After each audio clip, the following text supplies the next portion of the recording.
vai chegar um momento que o anticristo vai se levantar. E aí ele vai dominar o mundo mesmo, e vai ser totalitário. Daqui para diante, o mundo vai piorar. Tá? Não adianta vir com historinha, dizer que vai ficar bom. Eu não estou querendo criar aqui um discurso alarmista, não é nada disso. Se você é um pouco sincero, você vai ver que o mundo está piorando. Mas eu não quero que você seja alguém que viva com medo, nem com ansiedade. Um dia Deus falou para mim, você não pode pregar sobre o que virá sem antes trazer também a palavra de consolo e de fé. Tem um texto em Zacarias, quando fala do tempo do fim, quando os exércitos do anticristo vão estar sitiando Jerusalém, olha o que Deus falou como promessa. Naquele dia, o Senhor protegerá os habitantes de Jerusalém. Aqui, estenda isso não só para Jerusalém, para todos que são de Deus. E aí diz, o mais fraco entre eles naquele dia será como Davi. Olha que promessa. Davi foi um guerreiro que nunca perdeu uma batalha, ganhou todas. E Deus está falando que no final dos tempos, os que verdadeiramente serão dele, o mais fraco será como Davi. E a casa de Davi será como Deus, como o anjo do Senhor diante deles. Ou seja, a família de Deus no Senhor será imbatível. Então eu quero declarar para você, entre, aliste-se no exército do Deus vivo, porque Deus vai fazer que a tua fraqueza se transforme em força, a tua inabilidade será habilidade, porque a Bíblia diz que é na fraqueza que o poder de Deus se aperfeiçoa. Então eu quero declarar para você que a promessa de Deus é que na medida que as lutas aumentarem, ele vai fortalecer os seus. E o mais fraquinho vai ser como Davi, vai vencer os seus inimigos. E a casa de Davi será como o próprio Deus, como o anjo do Senhor diante deles. O anjo do Senhor é o próprio Cristo, né? Malach Yahweh, é a manifestação de Cristo na nossa vida. Então, eu quero dizer, não é tempo da gente ter medo, é tempo de nos fortalecermos em Deus, de termos resiliência, porque o chamado de Deus para aqueles que são dele é resistirem ao espírito do anticristo. O espírito do anticristo que já está atuando, e é interessante porque o texto de 2 Tessalonicenses diz assim, olha, 2:7. Com efeito, o mistério da iniquidade já opera e aguarda somente que seja afastado aquele que agora o detém. O espírito de iniquidade é o espírito do anticristo. A palavra iniquidade, anomia, significa aquele que não respeita nenhuma lei de Deus. Ele rompe com todas. Mas ele diz que ele não vai poder se manifestar enquanto que aquele que o detém, que são os cristãos verdadeiros, não sejam retirados. Então, fique firme em Deus, toma posição, desce do muro. O muro é do diabo. Você não seja morno. Jesus disse, é melhor ser frio do que morno. Ou é frio ou quente, porque se você for morno, eu estou a ponto de vomitar da minha boca. Então, é tempo da igreja buscar Deus. Quando eu falo igreja, eu não estou falando de A, B, C ou D, eu estou falando da cristandade. Buscar ao Senhor. Morno não é aquele cristão de IBGE, né? O cara fala que é cristão, mas é igualzinho. Não busca, não vai à igreja, de vez em quando ora, faz... Vive como se não fosse. Ele é igualzinho. Escolhe o que pode. Eu não posso isso, mas isso eu acredito, isso não, né? É o agente secreto. O que é o agente secreto? É o crente agente secreto. Como que é o Ninguém agente? sabe que ele é. Eu conheço alguns aqui que trabalham aqui nesse podcast, hein? Vou começar a chamar o Lênin de agente secreto, então, né? Não, mas eu tenho provas, hein? Eu tenho provas. Tá bom. É o crente não praticante, né? Eu sou o não praticante. Agora eu queria entrar, Vilela, na questão geopolítica. Então, só para recapitular, a gente falou da sobrevivência do ser humano. Depois do demônio e o que ele coloca de obstáculo. Ele pode, num lugar onde é totalitário, ele persegue, mata, proíbe, tira privilégios, e nos lugares mais onde existe liberdade, ele vem e coloca uma mensagem parecida, mas que é diametralmente oposta à mensagem do evangelho. Ao invés de um evangelho de cruz, é evangelho do eu. Eu tenho o direito de ser feliz. Isso aqui eu aceito, isso aqui eu não aceito, isso aqui eu quero, isso aqui eu não quero. Então, é a porta larga. É a porta larga que ele pretende. Por quê? Ele não tem problema de você dizer que é cristão, desde que você não tenha Cristo como Senhor da tua vida. Agora, a sobrevivência da humanidade aí já diz respeito a uma guerra de reinos, de nações. E aqui eu queria dizer que hoje fica evidente que nós estamos lutando com dois sistemas.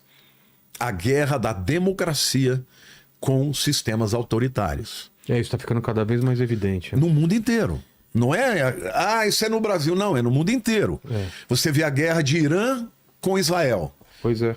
Israel é uma nação totalmente democrática. É a única nação democrática no Oriente Médio. É uma ilha lá, né? E do outro lado, você vê um Hamas, você vê um Hezbollah. Irã, o Hezbollah, os Houthis. É tudo fundamentalista que se você não crê como eu te mato. E no caso, por exemplo, de Israel, ainda tem pior. O Irã cansou de dizer de todas as maneiras que eles iam lançar Israel no mar.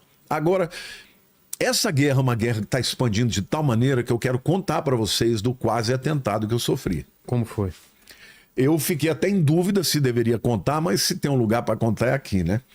Eu fiz uma turnê que começou em Portugal, depois iria para a Suíça e, por último, na Itália, onde eu preguei de norte a sul.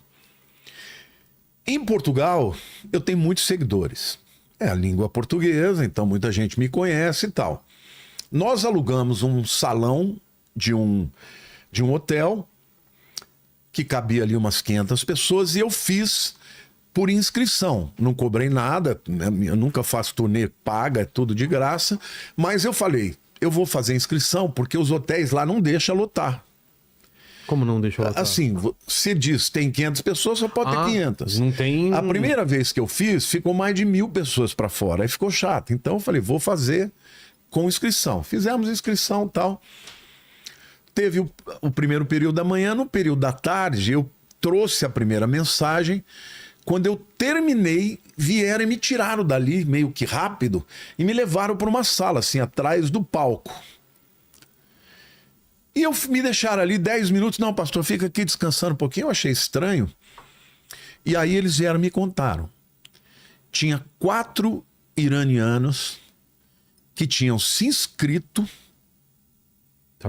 Estavam lá atrás assistindo, todos eles com umas bolsas iguais. Diz que eles não ouviram uma palavra do que eu falei, estavam muito tensos. Na hora que eu saí para trás do palco, eles acharam que eu estava indo embora. Eles levantaram, o salão ficava no primeiro subsolo do hotel. Eles saíram rapidamente atrás de mim. Quando eles não me acharam, tinha 2 escadas diferentes que levavam ao térreo. Sim. Eles se dividiram e foram atrás, como se fosse para me encontrar. E o meu pessoal foi atrás. Chegou lá, eles conversaram um com o outro e tal, e foram embora. Um dos rapazes que estava lá é muito bom na internet, como tinha foto, eles tinham se inscritos. Os camaradas tinham vindo de Lisboa, 3 horas da cidade do Porto. Eu estava no Porto. Agora, o que eles foram fazer ali? Não eram cristãos, não ouviram uma palavra, estavam com cara tensa, com bolsas iguais. Eles falaram para mim na hora, pastor, pode não ser nada, mas pode ser que eles viessem com uma intenção ruim. Vai embora. Eu tive que sair do hotel às pressas. Meu Deus. Eu tinha um voo na segunda-feira para Milão, de Lisboa. Eu saí do Porto, fui para Cascais, não avisei para ninguém onde eu ia. E depois antecipei um dia a minha viagem para Milão. Fui no domingo ao invés da segunda. Mas eles disseram, eles estavam com cara muito tensa. Agora, que 4 camaradas iranianos estavam ali juntos, vindo de Lisboa para assistir uma palestra de um cristão? Então, eles falaram, olha, não dá para você correr o risco, porque e se for alguma coisa? Se dentro daquelas bolsinhas tivessem arma? Acabou, bastava um te dar um tiro e já era. Então eu fui embora, fiquei assustado, eu fui embora e depois...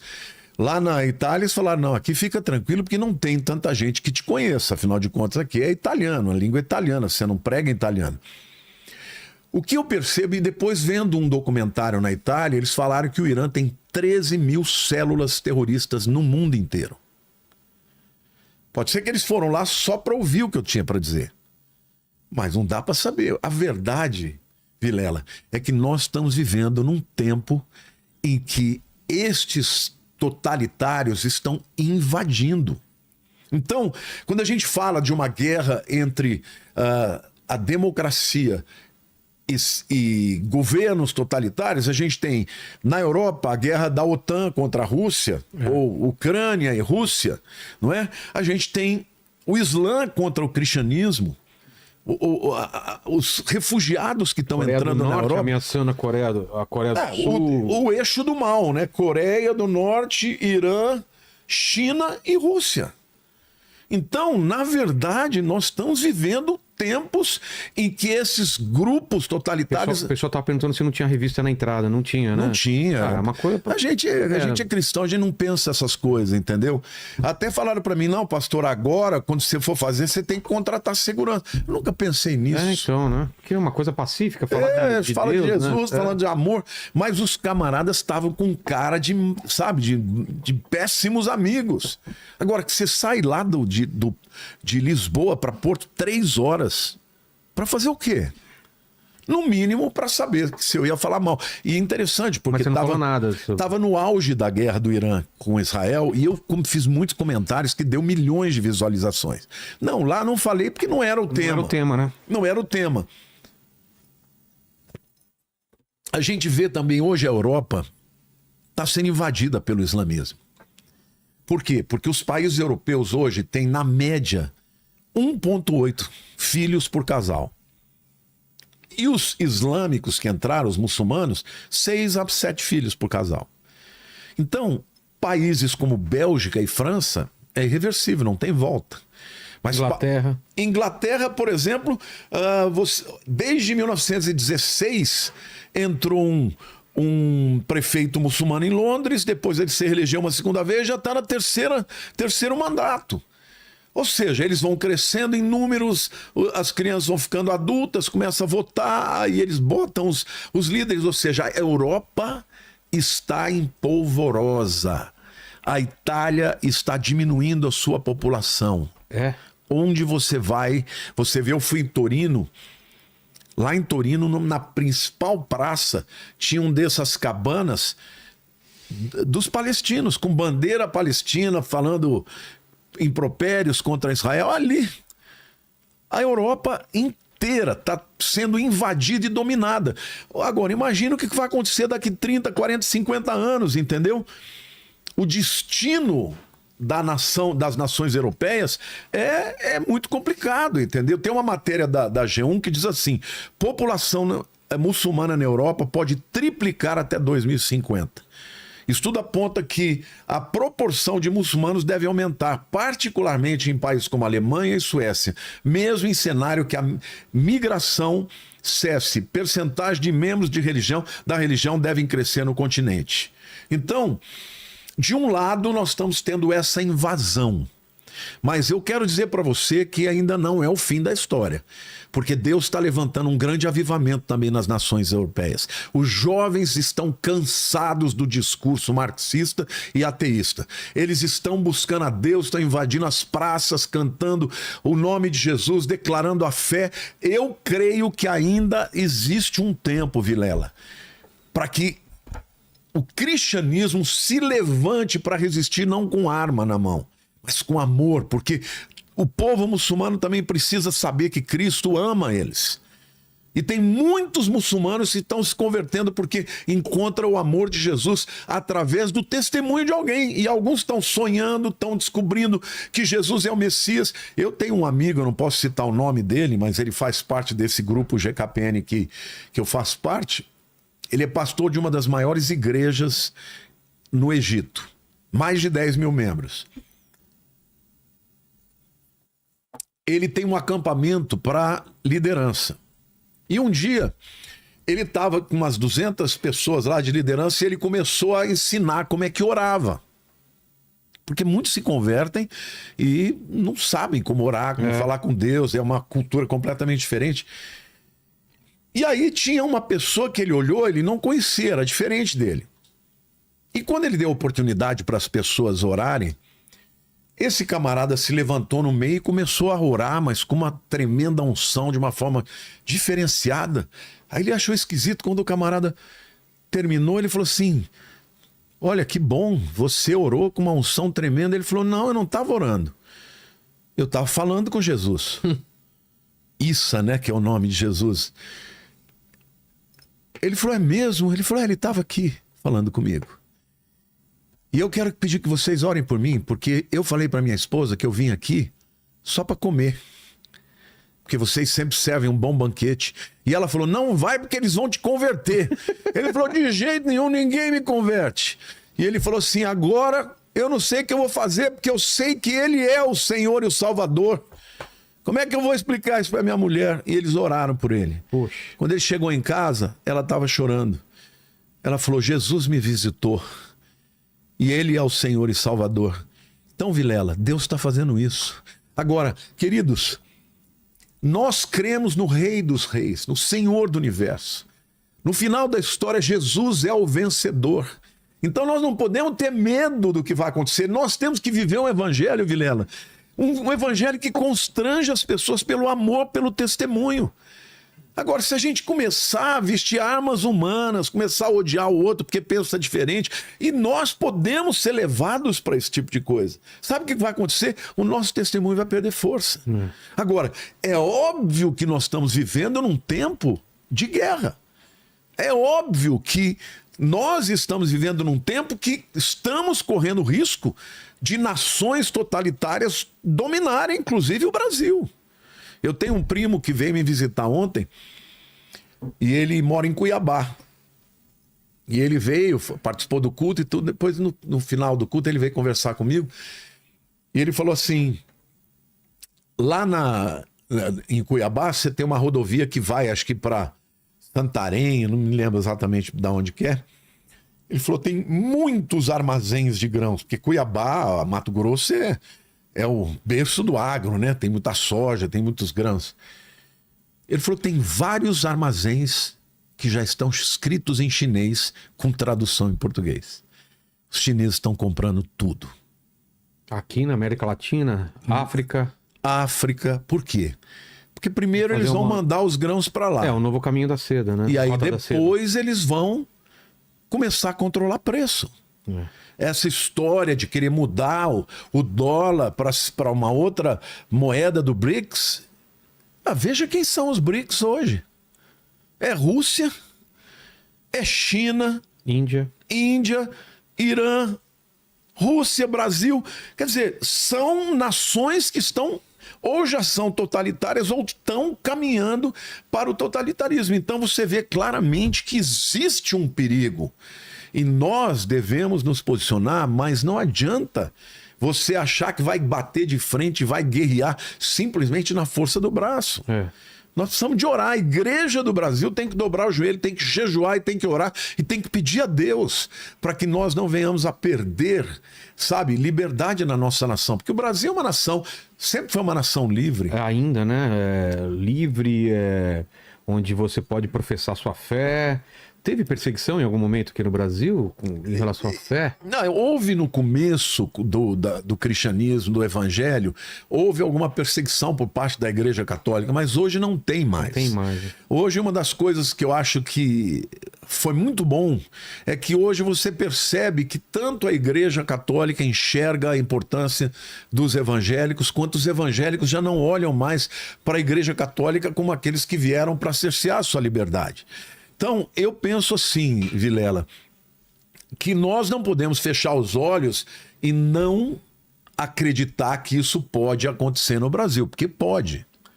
Pode. A gente percebe claramente que existe um viés de tomar a América Latina e fazer da América Latina o quintal da China, porque hoje a guerra maior que existe é China e Estados Unidos, é a nova Guerra Fria. Só que no tempo da Guerra Fria, pós-Segunda Guerra, era diferente, porque o mundo não era globalizado. Era Rússia versus Estados Unidos, só que você não tinha nações do mundo inteiro aderindo a esses blocos maiores. Hoje já está assim. Você vê de um lado a OTAN, a Europa, do lado da Ucrânia, mas você vê a Rússia sendo apoiada pelo Irã, pela Coreia do Norte, né, pela China. E o Donald Trump tem se levantado porque ele percebeu que se ele não fizer alguma coisa, ele vai perder toda a América Latina. A China está investindo em infraestrutura pra caramba no México. Por quê? O que eles querem? Eles querem fazer as suas fábricas dos seus carros elétricos no quintal dos Estados Unidos. Agora, se os americanos não perceberem que isso vai desestabilizar o próprio país deles, o que o Trump está fazendo? Olha, se vocês caminharem por aí, eu vou botar as taxas. É a taxa que vem. Então, esta é a primeira maneira que ele tem de coibir. Mas essa guerra, o destino dela, eu penso que nós temos que orar, porque não é pela força do braço somente. Eu acho que tem que se posicionar. Porém, se a igreja não dobrar o joelho, não jejuar e não orar, nós podemos viver tempos muito difíceis. Então, você estava falando dos aspectos, 3 aspectos, né? Relembrando. Isso. A sobrevivência, né, do individual, né? A sobrevivência do indivíduo, a oposição de Satanás à pregação do evangelho. A sobrevivência do indivíduo depende dele ser forte em Deus. A gente falou bastante disso. E Deus promete fortalecer o seu povo. Promete fortalecer de tal maneira que o seu povo não seja destruído pelo inimigo. Quando fala lá no capítulo 12 de Apocalipse, eu vou até abrir esse texto porque é um dos textos mais lindos. A profecia de Zacarias? Não, já falamos da profecia de Zacarias. Aqui é Apocalipse 12. Que é naquele dia o Senhor protegerá os habitantes de Jerusalém e o mais fraco dentre deles. Isso será mesmo. Como Davi, é bonito isso. Na casa de Davi será como Deus, o anjo do Senhor é Jesus. A palavra anjo, malar, é mensageiro. Então você tem os anjos, que são mensageiros, mas você tem o anjo, o mensageiro do Senhor. O anjo do Senhor, aí é Jesus. É Jesus. Quem é o maior mensageiro? Lá no livro de Hebreus fala que Deus falou de muitas maneiras, através dos pais, pelos profetas, nos últimos dias nos falou pelo Filho. O maior mensageiro de Deus é Jesus. Então ele é o malar e o anjo do Senhor. O que o texto está dizendo? Que nos últimos dias a guerra vai ser maior? Vai.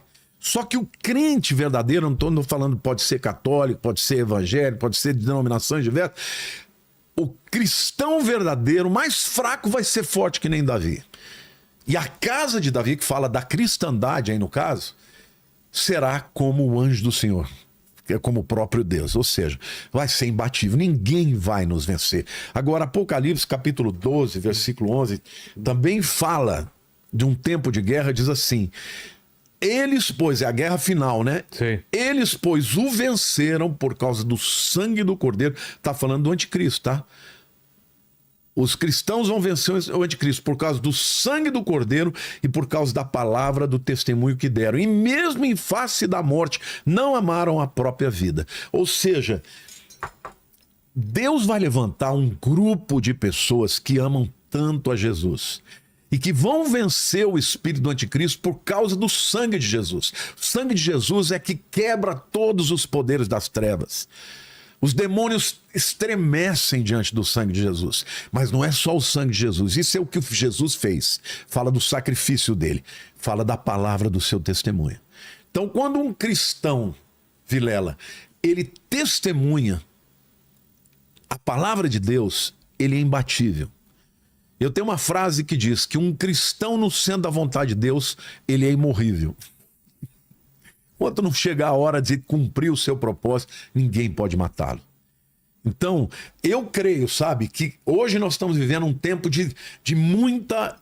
de água e óleo. Está ficando separado quem é quem. Quem serve o bem, quem serve o mal. Quem serve a verdade, quem está no engano. Mas o que eu vejo é que existe muita gente no meio que está fraca e por isso tem que se fortalecer em Deus. Agora, nós estamos falando aqui de geopolítica. Vai chegar um momento que o anticristo vai se levantar. E aí ele vai dominar o mundo mesmo e vai ser totalitário. Porém, a Bíblia diz que isso não vai acontecer sem que antes seja retirado aquele que o detém. Que é o arrebatamento? É o arrebatamento. Ou seja, o arrebatamento vai tirar toda a oposição Ih, Lênin, ao espírito do anticristo. será que a gente vai nessa primeira ou vamos ficar aqui, hein? Olha, eu tô querendo ir na primeira, eu tô fazendo também de não- tudo. Eu tô meio ansioso, não queria ficar esperando, não, eu hein? também Não. Quem ficar tá Já ralado, pensou, viu? cara, acontece o arrebatamento no meio do podcast aqui? E a gente fica? Não. Não, o problema é que eu vou e o convidado fica, já pensou? que eu ia falar? O convidado olhando pra lá, Vilela. Aí o Léo fala, ih, que é? É bom deixar o Paquito também por aí. Né? É, Esse rapaz. fica. Cadê o Paquito falando isso? Paquito vez ou outra aparece aí. Trabalha de casa agora. Então, gente, o que eu queria dizer para todo mundo, nós não podemos fechar os olhos. É tempo de posicionamento. Mas a minha palavra, eu tenho orado muito por todas as pessoas que têm sido levantadas nessa nação para lutar pela nossa liberdade. Mas eles não podem usar as armas do inimigo. Não pode entrar na pilha, não pode entrar no xingamento, não pode entrar, sabe, no ódio, porque isso não vem de Deus. Nós temos que crer que Deus é Senhor, nós somos portadores da verdade, da liberdade, mas devemos dobrar os joelhos, porque a igreja de Jesus marcha nos joelhos.